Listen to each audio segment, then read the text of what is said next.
Republika e kafes. Shanset në jetë janë aq të shumta, sa janë edhe frymarrjet e njerëzve, dhe ajo që kërkohet prej secilit është që të jetë aktiv, të përpiqet dhe të derdh djerës. Zoti do ja hap dyert e riskut dhe të suksesit. Historia e mëposhme bën fjalë pikërisht për këtë. Ajo është një zonjë nga Iraku, edhe quhet Sehara Hashimi, e datëlindjes 1968. Kur vendi i saj u përfshi në luftë me Iranin, ajo vetë udhtoi për në Angli për studime. Pasi u diplomua në drejtësi, bëri përpjekje për të gjetur punë në profilin e saj, por nuk pati sukses.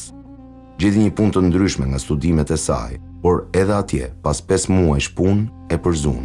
Nga i vëllai që jetonte në Amerikë, i erdhi një ofertë për një punë në një bank, ofertë të cilën e pranoi dhe u nis me njëherë. Por me të vajtur atje, gjithçka u përmbys. Jo që nuk u punësua në bank, por nuk po gjente ndonjë punë tjetër. U detyrua të kthehej përsëri në Britani. Një ditë ishte ulur në një kafene duke pirë kafe dhe duke menduar për jetën e saj. Kur rufiti kafen, vuri re se ajo kishte shije të hidhur, gjë e cila nuk i pëlqeu. Pa e përfunduar kafen, u ngrit edhe vajti te një kafene tjetër, por edhe atje shija e kafes ishte e keqe.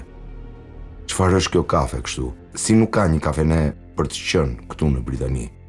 Përse nuk hapet një kafene ku të ofrohet kafe e shishme, si ajo që ishte mësuar të pi në Amerikë? Të gjitha këto ishin pyetje që i erdhën ato çaste në mendje. Ideja që i erdhi në mendje ishte që të hap një kafene të tillë, e cila ofron kafe me shije.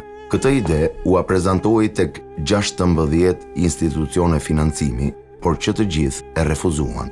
Megjithatë, ajo nuk e humbi shpresën, por vazhdoi të kërkojë derisa më në fund arriti të sigurojë një fond prej 27.000 pound nga Ministria e Tregtisë dhe Industrisë. Ajo hapi kafenen e saj të parë në vitin 1995, ku ofronte 10 lloje kafesh me mjalt, kanellë e tjerë.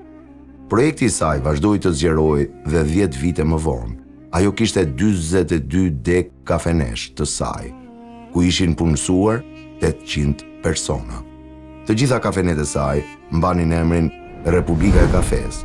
Në vitin 1998, kompania e saj fitoi një shumë prej 8 milion pound bursa.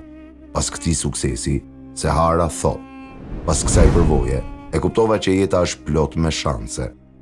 Në vitin 2003, Sara Hashim shkroi dhe një libër me titullin Anyone Can Do It, kushdo mund ta bëj, në të cilin flet për përvojën e saj, ku dhe ofron këshilla që mund të duhen personave që kanë ide se si t'i shndërrojnë në realitet. Ndiqi ëndrat e tua, edhe ki besim tek Zoti dhe tek aftësitë e tua.